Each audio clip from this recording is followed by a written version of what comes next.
Happy Friday, y'all. Y'all, I'm coming on real quick because I wanted to share something that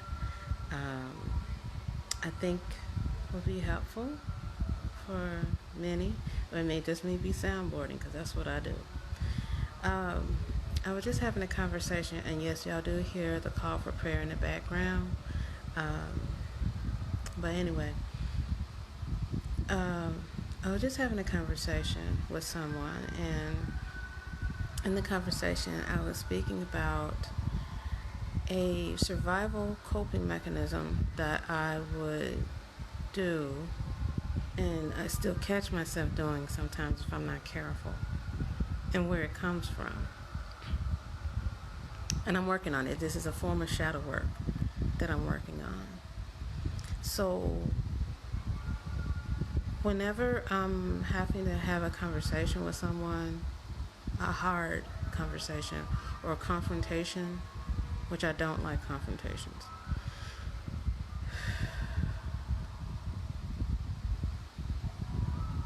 I always got something to say or may have to have the last word. And I'm saying that in this way because I know a lot of us in society have had to be these type of individuals. But let me tell you where mine comes from.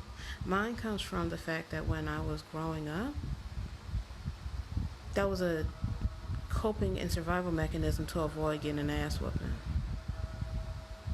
Meaning, I always had to have something to say or response because the word or the term I don't know was not a response, and that could give me an ass whooping. So I would be standing there shaking, looking at a cowhide belt in somebody's hand, and if I didn't answer correctly, or if I didn't answer at all, or if I didn't, even if I did answer, period, I still got an ass whooping.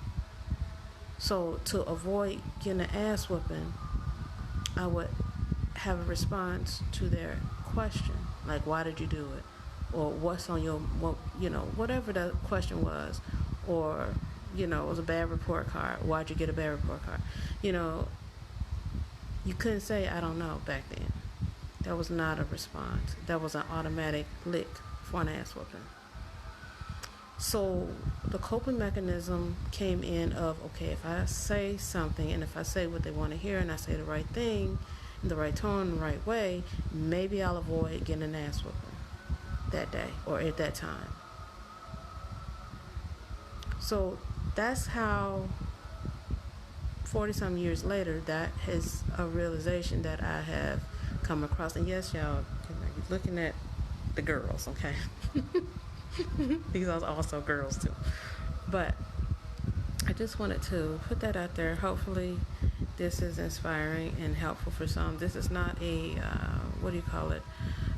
straw grab for emotion or attention. This is just something in perspective that I had to hear myself say out loud to someone else.